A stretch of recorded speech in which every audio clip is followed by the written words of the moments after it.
오늘 다 같이 보실 하나님의 말씀 골로새서 1장 15절에서 17절까지의 말씀입니다. 골로새서 1장 15절에서 17절까지의 말씀, 구약성경 신약성경 324쪽에 있습니다. 골로새서 1장 15절에서 17절, 우리 세 절인데 우리 한 목소리로 하나님의 말씀 봉독하겠습니다. 그는 보이지 아니하는 하나님의 형상이시요 모든 피조물보다 먼저 나신 이시니 만물이 그에게서 창조되되 하늘과 땅에서 보이는 것들과 보이지 않는 것들과 혹은 왕권들이나 주권들이나 통치자들이나 권세들이나 만물이 다 그로 말미암고 그를 위하여 창조되었고 또한 그가 만물보다 먼저 계시고 만물이 그 안에 함께 섰느니라. 아멘. 오늘도 저와 또 여러분의 가정, 자녀, 하시는 모든 일들마다 하나님의 도우시는 손길로 함께 하시기를 주님의 이름으로 간절히 축복합니다. 우리가 살고 있는 이 지구가 둥글다는 사실을 여러분 다 알고 계시죠? 네, 대답해 주셔서 감사합니다.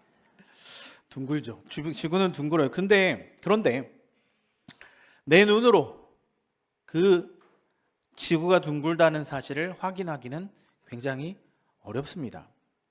지구가 둥글다는 사실을 증명하기 위해서 사람들은요, 수평선 너머로 사라지는 배를 예를 들기도 하고요.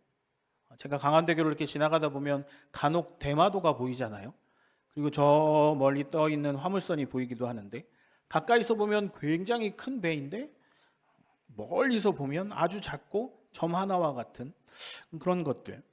그리고 또 우주인들이 지구 밖에 나가서 지구를 사진 찍었다라고 하면서 사진을 제시하면서 지구는 둥글다라고 이야기하죠. 그런데 여러분, 만약에 지금 저 넓은 대접공원이나 가서 넓은 평화를 볼 때에 내 눈으로 보기엔 진짜 지구가 둥글다고 생각이 되십니까? 아니에요. 우리는 지구가 둥글다고 판단되지 않아요. 내 눈에 보이는 건. 왜 그럴까요? 왜 그렇게 내 눈에는 지구가 둥글다고 보이지 않을까요? 우리 짐작보다 큰 세계는요, 내 한눈에 들어오지 않기 때문에 그렇습니다. 보아도 보이지 않는 세계가 있거든요. 여러분, 움직임도 마찬가지입니다. 지구가 움직입니까? 움직이지 않습니까? 감사합니다. 대답해 주셔서. 1부 때는 아무도 대답을 안 하셨어. 지구가 움직이죠. 정지해 있지 않습니다. 다들 알고 있는 상식이에요. 지구는 스스로 회전하는 자전과 태양을 중심으로 원을 그리며 도는 공전을 하고 있어요. 그런데 위도에 따라 조금은 달라지기도 하지만 지구의 자전 속도, 즉 스스로 도는 속도가 대략 1674km 정도 됩니다. 이게 상상이 좀 안 가시죠? 우리나라 고속철도의 최고 시속이 300km입니다. 그런데 그것보다 5배는 빨리 지구가 스스로 돌고 있어요. 공전 속도는 더 어마어마해요. 태양 주위를 크게 도는데 이 도는 속도가 1초에 30km를 갑니다. 엄청나게 빠른 거죠. 지구상에 1초에 30km를 가는 물체는 없습니다. 그런데 우리가 살고 있는 이 지구 안에 여러분, 그 지구가 공전하며 자전하는 그 소리를 들어보신 분 계십니까? KTX를 만드는 사람들도 300km를 가고 400km를 갈 때 소음을 어떻게 잡나 굉장히 고민 많이 한다 하더라고요. 그렇게 빨리 돌고 그렇게 빨리 움직이는데 그 소리가 들리지 않아요. 사실은요, 우리가 알고 있는 것보다 모르는 게 더 많습니다. 밤하늘의 배경을 별을 살펴보면 찬란하게 빛나고 있지만 그 별이 어디서 나타났는지, 어떤 밝기가 있는지, 어디에서부터 시작됐는지 우리는 아무것도 알 수 없어요. 또 동일하게 지금까지는 멀리 있는 이야기만 했죠. 가까이 있는 이야기를 좀 드려볼까요? 여러분, 내 육체는 어떻죠? 지금 우리가 가지고 있는 내 육신이 여러분 어떻게 이루어졌는지 알고 계십니까? 단지 그냥 피곤하고 배가 고픈 것만 알고 계십니까? 어떻게 해서 내가 아프거나 어떻게 하면 내가 건강해지는지 우리는 알 수 없어요. 그걸 안다면 우리 모두는 다 힘센 사람이 되어야죠. 우리 모두는 건강한 자들이 되어야죠. 내 육체에 대해서 모든 것을 발견하고 알고 있다면 단 한 알만 먹으면 감기가 나을 수 있는 약을 만들 수 있고요. 많은 사람을 고통 속에 빠뜨리는 암도 걸리지 않는 약을 만들 수 있을 거예요. 그런데 그렇지 못하죠. 우리는 육체의 신비나 여러 가지 많은 일들을 바라볼 때 저절로 겸허하고 겸손해질 수밖에 없습니다. 그렇다면 지금 말씀드린 이 모든 것 여러분 잘 알고 계시잖아요. 지구가 둥글다, 자전하고 공전한다, 내 몸이 어떻다. 알 수 있지만 여러분 다 알고 계시다고 확신하실 수 있습니까? 볼 수 있는데 보이지 않는 것들, 알고 있지만 볼 수 없는 것들, 그 이야기를 오늘 좀 해보려고 합니다. 오늘 본문에 사도 바울은 예수 그리스도를 통해서 보이지 않는 세계에 대해서 설명을 하고 있죠. 사도 바울이 어떤 사람입니까? 여러분 잘 알고 계시죠? 이미 다메섹 사건 이후에 그가 경험한 예수 그리스도를 다른 사람들에게 전하고 있어요. 아주 기적과 같고 일어날지 않을 것과 같은 아주 초자연적인 일이 사도 바울에게 일어났어요. 그런데 그 자신이 경험한 예수 그리스도를 사도 바울은 다른 이들에게 전하고 있는 겁니다. 사실 오늘 우리가 읽은 골로새서 말씀도 사도 바울이 골로새 교회 성도들에게 이야기한 편지글입니다. 그가 경험한 예수 그리스도를 사도 바울은 우리에게 동일하게 그 시대를 살았던 이스라엘 백성들에게 전하고 있는 겁니다. 그리고 우리를 보이지 않는 세계, 그리고 하나님의 나라로 올려 보내주는, 올라갈 수 있게 도와주는 분이 바로 예수 그리스도인 줄 믿습니다. 오늘 본문에는요 이렇게 이야기합니다. 15절, 그 아들은 보이지 않는 하나님의 형상이요 모든 피조물보다 먼저 나신 분이십니다. 그리고 만물이 그분 안에서 창조되었고 하늘에 있는 것들이나 땅에 있는 것들이나 보이는 것들이나 보이지 않는 것들이나 왕권이나 주권이나 권력이나 권세나 할 것 없이 모든 것이 그분으로 인해 창조되었어요. 그분을 위하여 창조되었습니다. 17절, 그분은 만물보다 먼저 계시고 만물은 그분 안에 존속됩니다. 이렇게 이야기하고 있는 거죠. 먼저는 우리가 골로새 교회 역사를 조금은 살펴봐야 이 이야기가 쉽게 이야기됩니다. 골로새 교회를 세웠던 에바브라, 이 에바브라 디도를 더 잘 알고 계시죠? 에바브라라는 사람, 이 사람은요 바울이 에베소 교회에서 두란노 서원에서 3년간 사역을 할 때 은혜 받았던 사람 중에 한 사람이에요. 에바브라, 그리고 빌레몬, 오네시모, 아키포, 이들은 같이 협력하여 이 골로새 교회를 세우고 많은 성도들과 함께 아름다운 공동체를 이루어 갑니다. 그런데 그때 당시에 교회를 세웠던 많은 성도들이나 지도자들, 12명의 제자들과 성령을 받았던 200명의 예수님을 사랑했던 사람들은 많은 교회를 세우지만 모든 교회를 관리하고 감독할 수 없었어요.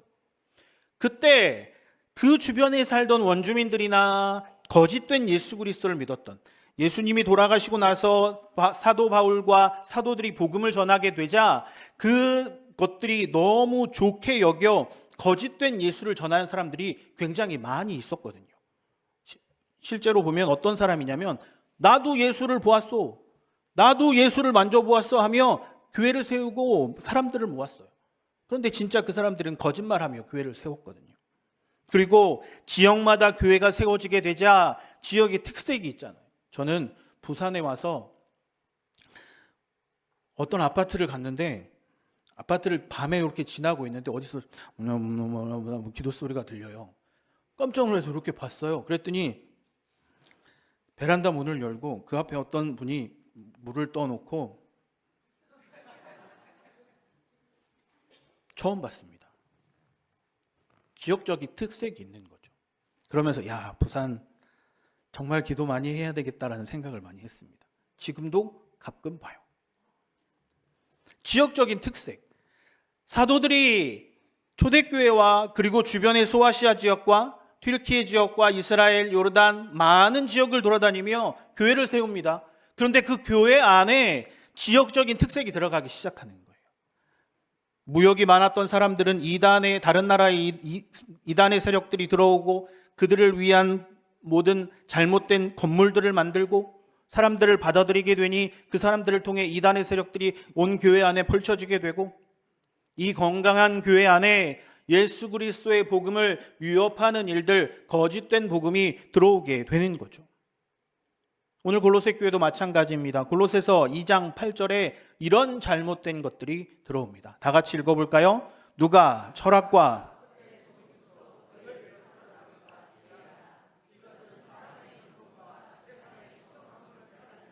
그리스도를 따름이 아니니라. 조금 더 넘어가서 20절 다 같이 봉독합니다. 너희가 세상의 초등학문에서 그리스도와 함께 죽었거든 어찌하여 세상에 사는 것과 같이 규례에 순종하느냐.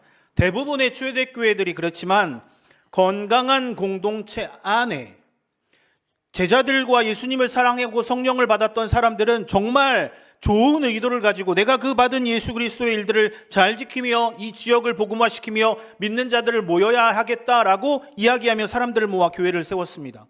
그리고 그 교회를 세워 그 안에 병든 자들을 고치고 예수 그리스도의 복음을 전하고 하나님의 놀라운 역사들과 이적과 기적들을 이뤄냈던 교회들이었어요. 그런데 그 건강한 공동체 안에 잘못된 복음을 가진 사람들이 들어오기 시작하는 거죠. 여러분 잘 알고 계시는 요한복음의 소아시아 7교회 이야기 아시잖아요. 그러면서 이들이 어떻게 교회를 공격하기 시작하냐면 예수 그리스도의 유일성을 훼손하기 시작해요. 초대교회의 성도들이 무엇을 가지고 모였습니까? 성령의 충만하심과 예수 그리스도의 온전하심을 가지고 모였어요. 그리고 그것을 직접 보았던 제자들이었고 성령의 충만함을 받았던 사람들이에요. 그런데 그것을 훼손하기 시작하는 거예요.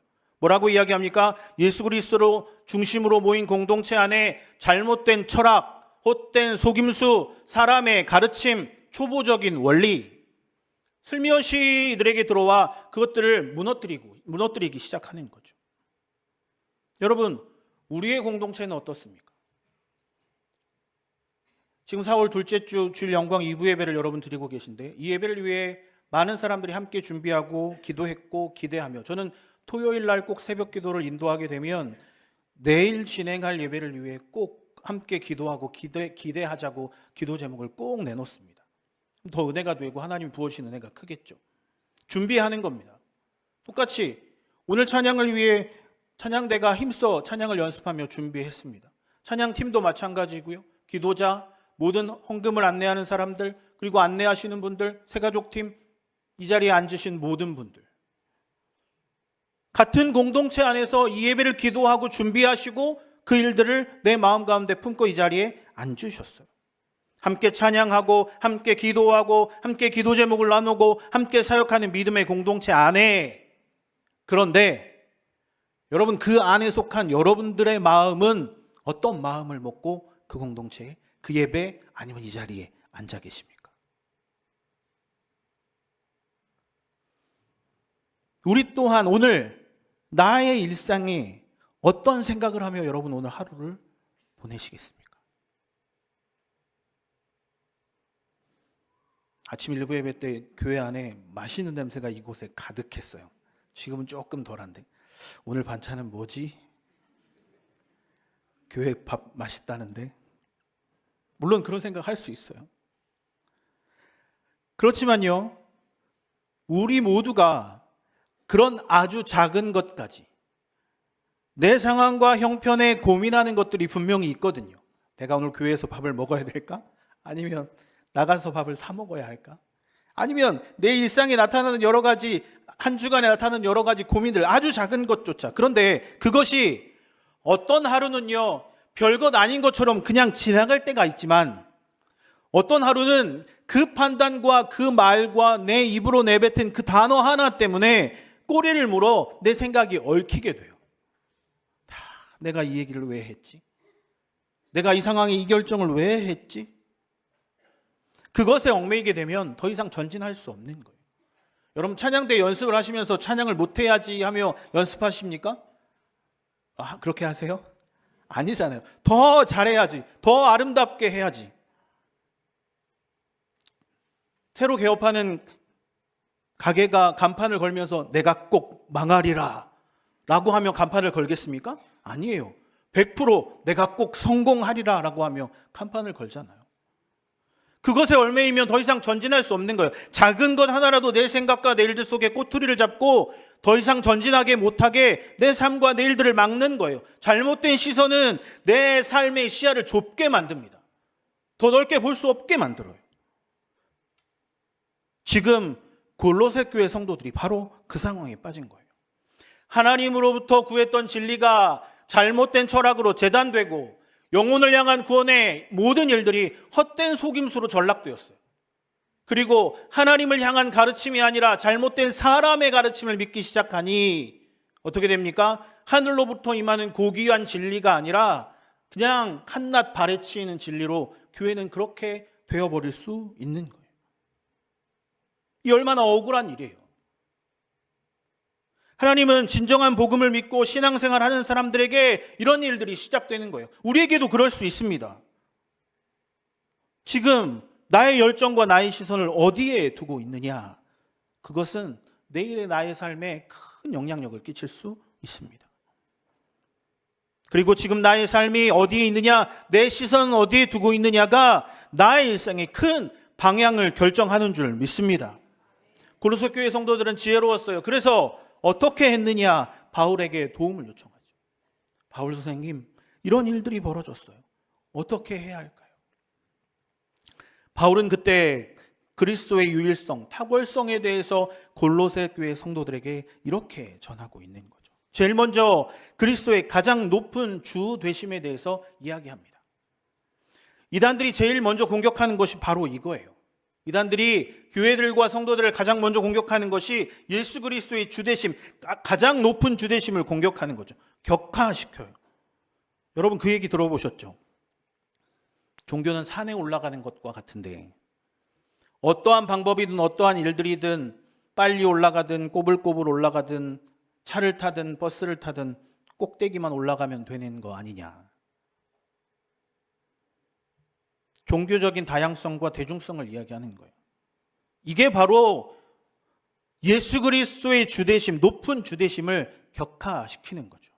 여러분 우리는 어떻습니까? 우리는 예수의 유일하신 그 예수 그리스도를 믿는 사람인 줄 믿습니다. 그 길만이 바로 온전한 길임을 믿습니다. 생명의 진리 되시고 우리에게 길을 보여주시는 예수 그리스도이신 줄 믿습니다. 하나님은 예수 그리스도에서 그 구속사의 여러 가지 일들을 통해 예수 그리스도의 완전성을 우리에게 알려주셨죠. 여러 가지 일들이 있어요.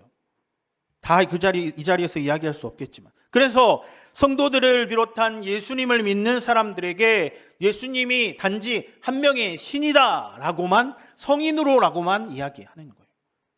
그래서 기독교를 격화시키고 있는 거죠. 그런 사람들에게 사도 바울은 이렇게 이야기합니다. 15절 다 같이 봉독해 볼까요? 그는 보이지 아니하는 하나님의 형상이시오. 여기까지. 성경에서는 하나님에 대해서 볼 수 없는 존재로 규정합니다. 여러분 잘 아시듯이 구약 성경에는요 하나님을 볼 수 없는 존재로 이야기해요. 이스라엘 백성들이 광야 시대에 성막을 만들고 지성소를 만들며 그 안에 성소와 지성소를 만들어 그 안에 하나님과 대면하는 장소를 만들었습니다. 구분하는 것도 하나님을 볼 수 없는 존재로 여겼기 때문에 그래요. 그런데 그 지성소 안에 아무나 들어갈 수 있었습니까? 아니죠. 누가 들어갈 수 있었죠? 대제사장. 매번 들어갑니까? 아니에요. 1년에 한 번, 대속죄일만. 1년에 한 번 들어갈 수 있었어요. 그런 대제사장도 그냥 들어갔을까요? 아니에요. 발목에는 끈을 묶고 옷깃에는 방울을 달고. 왜 그랬죠? 그 안에 나무로 들어갈 수 없었기 때문에 하나님과 대면하는 대제사장도 그 안에 들어가서 죽을 수 있었기 때문에 그래요. 움직이며 하나님과 소통하는 일들, 방울소리가 계속 들려야 되는데 방울소리가 들리지 않아. 그럼 하나님과 대면할 수 없는 지성소에 들어갈 수 없으니 대제사장의 발목에 달린 끈을 당겨 그 시체를 꺼내는 거죠. 이처럼 구약시대에는 하나님을 직접 볼 수 없었어요. 그런데 이 약속은 신약에 와서 예수님이 인간의 몸을 입고 이 땅에 오심을 볼 수 있는 하나님으로 설명하고 있어요. 볼 수 있는 하나님. 그런데 이것도 말씀을 준비하면 이 이야기를 할까 말까 고민을 많이 했는데 굉장히 복잡한 이야기인데 볼 수 있는 하나님으로 우리에게 보여주셨지만 이것은 한정되어 있어요. 이스라엘 백성들 그리고 이스라엘 백성 중에 예수 그리스도와 함께 살았던 사람들만 예수님을 볼 수 있었어요. 우리는 볼 수 없죠. 그 예수 그리스도를 볼 수 있는 하나님이라고 설명을 하며 그 예수님을 믿어 구원받아 영생을 이루도록 하나님 우리에게 선물을 주셨죠. 그런데 그 하나님을, 그 예수님을 지금도 많은 사람들이 거부하고 있어요. 누가? 대표적으로는 유대인들과 이스라엘 백성들. 세상의 사람들은요, 하나님과 예수님을 동일한 존재라고 생각합니다. 그런데 예수 그리스도를 그저 한 사람의 성인일 뿐이라고 하나님일 수 없다고 반박해요. 하나님이 인간이 될 수 없다고 생각하는 것과 같은 거죠. 이성적으로, 과학적으로 판단해 본다면 절대 그렇게 할 수 없다, 터무니없는 이야기다라고 이야기하는 거죠. 그런데 그렇게 이야기했던 사람 한 사람이 성경에 있습니다. 누굴까요? 사도 바울이에요. 사울이라고 이야기하는 바울. 이 사람은 이 진리를 믿을 수 없었기에 이 진리를 주장하는 사람을 잡으러 다녔고 죽이기까지 했어요. 하지만 바울은 다메섹 사건 이후에 여러 가지 일들을 경험하면서 예수 그리스도가 내 하나님이 되신다라는 사실을 사람들에게 전하기 시작하죠. 사도행전 9장 20절 다 같이 읽어보겠습니다. 즉시로 가궤당에서 예수가 하나님의 아들이심을 전파하니. 사울은 변하기 이전에 예수님을 믿는 사람을 잡으러 다녔어요. 죽이기도 했고요. 스데반을 죽이는데 가장 앞장서 스데반을 죽여버렸어요. 예수님을 인정하지 않았고 예수님이 이 땅에 오신 현년으로, 즉 보이는 하나님으로 인정하지 않았어요. 그렇기 때문에 믿는 사람들을 죽이고 잡아다녔죠.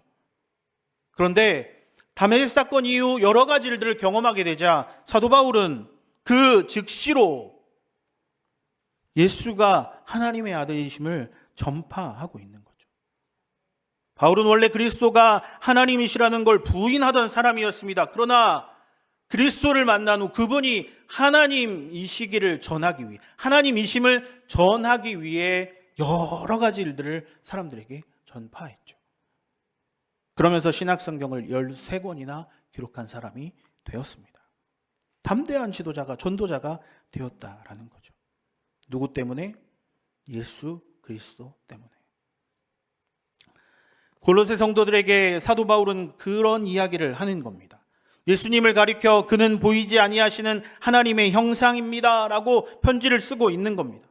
그리스도의 복음을 거짓이라고 여기며 거부했던 진리를 많은 사람들 앞에 선포하고 있는 거죠. 그러면 여러분, 그렇다면 우리는 어떻게 보이지 않는 하나님의 형상이요 예수 그리스도를 어떻게 믿어야 할까요? 우리는 하나님의 현존 실제적인 모습과 보이지 않는 모습 사이에서 항상 고민합니다. 내가 알고 있는 하나님, 내가 기도하고 구하는 하나님, 보이지 않는 하나님인데 내가 기도하면 응답해 주실까? 내가 소망하면, 내가 하나님 앞에 무언가를 바라고 구하면 응답해 주실까? 여러분, 이 시간도 말씀 끝나고 잠깐 기도할 텐데 이 말씀 듣고 어떤 기도 하실런지 각자 가지고 있는 기도의 제목들 하시고 그 일들 때문에 하나님 제발 응답해 주십시오 라고 기도하실 텐데 여러분, 그 마음 깊은 곳에 하나님이 진짜 들어주실까? 라고 의심하고 계시진 않습니까? 하나님이 사람을 자신의 형상을 따라 지으셨지만 사람들은 계속해서 하나님을 찾습니다. 하나님이 어떤 모습인지, 예수님이 어떤 모습인지 그 모습을 상상하기도 하지만 하나님의 모습을 찾아요. 성경에 나오는 많은 하나님의 모습 중에 오늘 한 가지를 살펴보려고 하는데 바로 권선징악의 하나님이에요. 세상을 심판하시는 하나님의 이미지죠. 권선징악이 뭡니까? 선한 사람에게는 보상을 내리고 악한 사람에게는 형벌을 내리시는 하나님. 그런데 여러분, 이런 하나님을 우리가 상상하고 그런 일들을 하시는데 하나님이 정말 지금 이 현실 속에서 그 일들을 실제로 이루고 계실까요? 내가 경험하는 일상 속에 하나님이 진짜 그렇게 하고 계십니까? 아무도 대답 못 하시죠? 감사해요. 그렇게 하지 못하세요. 계속 지연되고요. 이루어지지 않고 그것이 실제 있는지 우리는 의심할 수밖에 없어요. 왜? 잘 이루어지지 않기 때문에 그래요. 시편 73편에 보면 많은 부분에 오히려 악한 자들이 잘 되는 일들이 나옵니다. 성공하고 떵떵거리고 잘 살아가고 정의로운 사람들이 아니라 거짓말하는 사람들이 살아남고 악한 자들이 더 오히려 부자가 되고, 여러분 우리 주변에도 그런 사람이 많지 않습니까? 재산은 자꾸 늘어나는데 그 자식들은 오히려 아무런 땀 흘림 없이 떵떵거리면서 잘 살고, 세상이 마치 잘못 돌아가는 것 같아요. 우린 기도하죠. 하나님 제발 이 땅 가운데 오셔서 하나님의 무너진 정의를 바로 세워달라고 이야기하지만 하나님은 결코 이 땅 가운데 아무런 관심이 없으신 것 같아요. 그렇다고 우리가 선하게 살아봐야 아무 소용없어, 그냥 되는 대로 살아라고 자녀들에게 가르칩니까? 그럴 수는 없잖아요.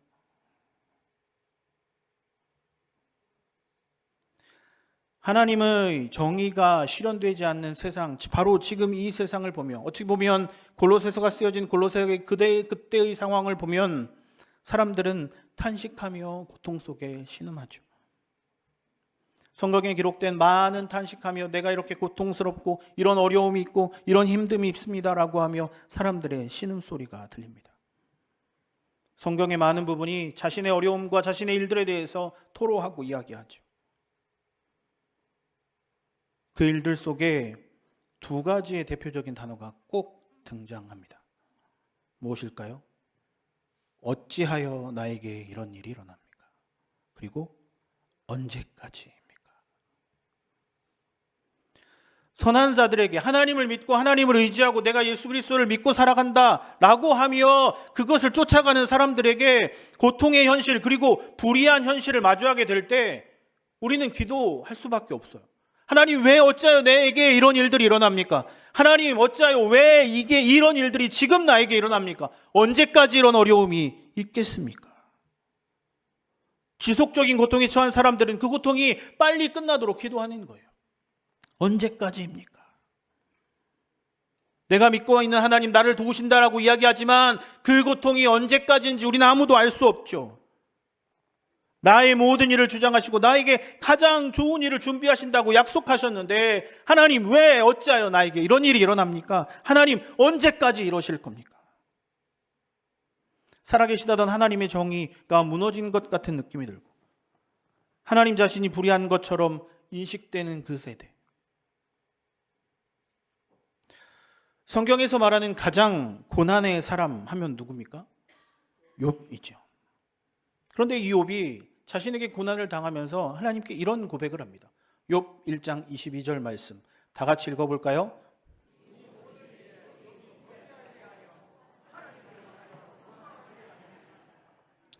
욥은요 자신의 모든 어려움을 당하고도 죄를 짓지 않으며 어리석게도 정말 어리석게도 하나님을 원망하지 않았어요.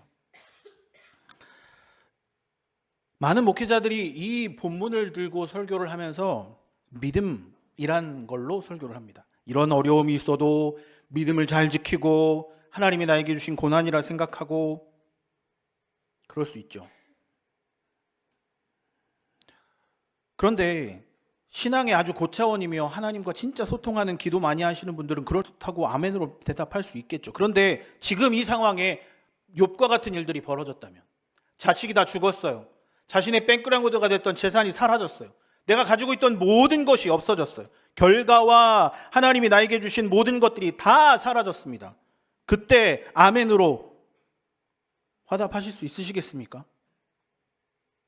제가 간혹 장례식장에 가면 설교할 때 이런 말씀을 드려요.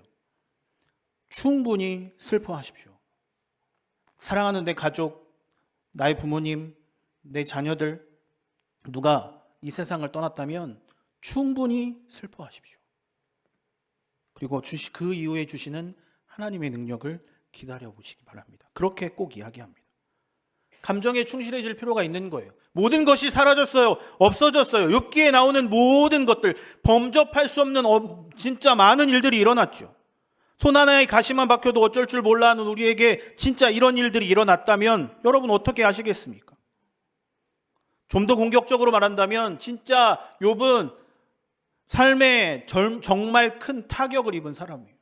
순식간에 그런 일들이 일어났잖아요. 제가 이전에 교회에 사역을 할 때 이런 일들이 있었습니다. 한 젊은 부부가 교회에 등록을 했어요. 자녀들이 둘인 아주 젊은 부부였는데 아이들도 부모님도 정말 교회 열심히였어요. 와. 그래서 참 열심히 한다라고 생각한 가족이었는데 이 가족의 친정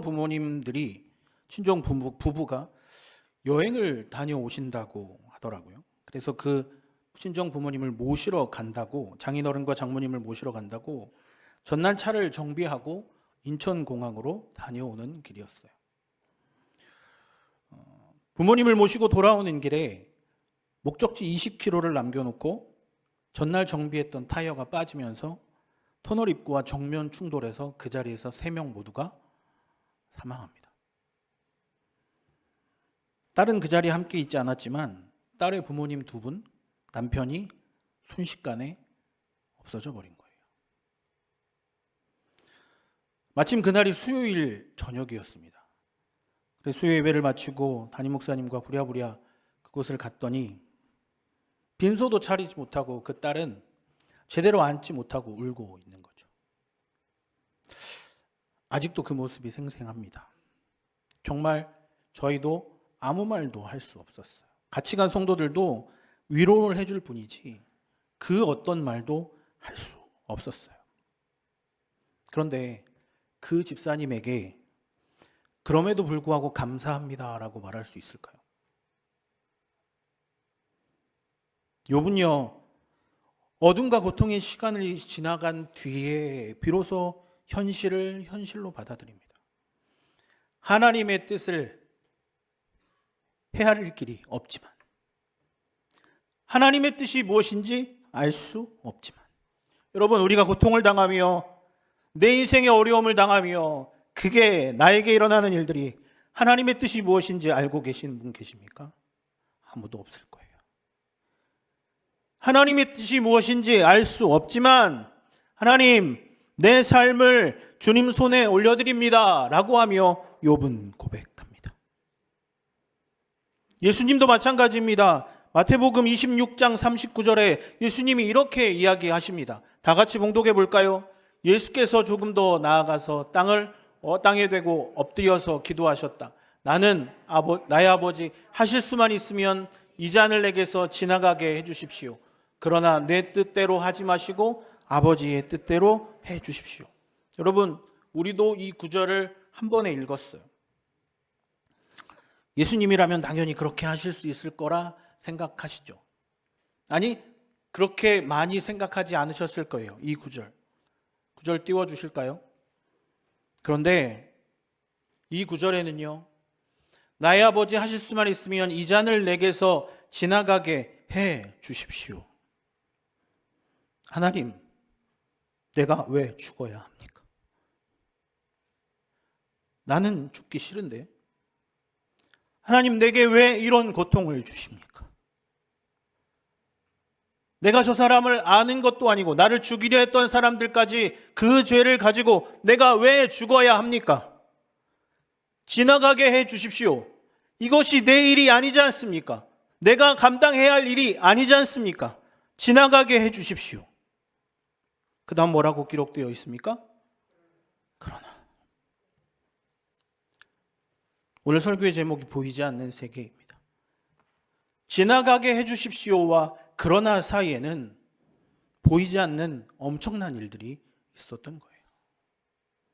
오늘도 2부 예배를 드리며 계단을 올라오며 많은 성도들이 인사를 하고 이야기를 했어요. 올라오면서 그런 생각했습니다. 밝게 인사하며 서로가 얼굴을 맞대고 인사하지만 저 집사님과 저 권사님과 저분들에게는 어떤 보이지 않는 고민과 일들이 있을까? 성경을 텍스트로만, 글자로만 읽는 것이 아니라 그 안에는 보이지 않는 어떤 더 많은 귀중한 것들이 있는 거죠. 오늘 말씀에도 예수님은 지나가게 해주십시오와 그러나 사이에 정말 많은 고민이 있었을 거예요. 설교를 마무리하겠습니다. 지금은 성경에 나온 많은 일들보다 고통의 하나님만 이야기했어요. 나에게 나타난 고통 속에 보이지 않지만 일하시는 하나님, 그러나 보이지 않고 만져지지 않고 느낄 수 없지만 하나님은 우리에게 많은 것들을 보여주고 알려주고 계십니다. 성경은 많은 부분의 하나님의 모습을 기록하고 있죠. 우리는 지금도 내일도 남은 인생을 살아가는데 이 보이지 않는 삶을 살아갈 겁니다. 오늘도 이 예배가 끝난 이후에 여러분 어떤 일이 일어난 줄 알 수 없어요. 보이지 않아요. 예측할 수 없어요. 그럼에도 불구하고 우리는 힘써 살아가잖아요. 그 보이지 않는 삶에 하나님은 우리에게 큰 선물을 주시죠. 오늘 설교의 결론입니다. 17절 말씀 다 같이 봉독해 보겠습니다. 또한 그가 만물보다 먼저 계시고 만물이 그 안에 함께 섰느니라. 타 판다 엔 아우토 시네테 스테켄, 헬라어인데 그 안에 함께 섰느니라. 이 말은 많은 영어 성경에서 hold together라는 말로 해석됩니다. 무엇입니까? 함께 붙들고 있다. 보이지 않습니까? 하나님은 우리와 함께 하십니다. 지금까지 우리의 삶을 붙잡아 주셨기 때문에 지금 이 자리에 있는 줄 믿습니다. 앞으로도 우리와 함께 하시기 때문에 우리는 하나님의 능력과 인도하심 가운데 새로운 날들을 살아갈 수 있는 겁니다. 우리의 삶을 지금까지 붙잡아 주신 하나님, 그 모든 일들을 함께 하시는 하나님, 그것이 나와 함께 붙들고 계신 하나님의 놀라운 역사인 줄 믿습니다. 그런데 더 중요한 것 한 가지가 오늘 성경에 나옵니다. 뭡니까? 만물이라는 수식어가 바로 앞에 붙어요. 만물은 뭐죠? 계절, 바람, 날씨, 내가 어떻게 할 수 없는 자연적인 법칙. 하나님은 나만 붙잡고 계신 게 아니에요.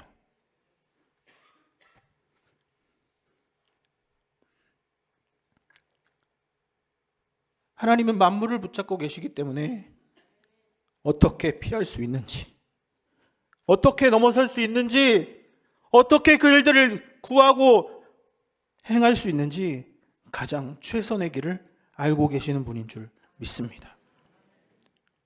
우리는 모든 것을 알고 계신 하나님께 가장 좋은 길, 가장 나은 길을 인도해 주시는 하나님, 우리는 말로만 그렇게 이야기하죠. 아니에요. 하나님은 만물을 주장하고 계시기 때문에 어떻게 피하는지, 어떤 일들이 일어나는지, 어디로 가면 빨리 갈 수 있는지 알고 계신 거예요. 나만 붙잡고 계신 것이 아니라 만물을 붙잡고 계시기 때문에 눈에 보이지 않지만 하나님이 나의 삶과 나의 기도의 응답과 나의 모든 일들 속에 일하시는 하나님인 줄 믿으시길 주님의 이름으로 간절히 축복합니다.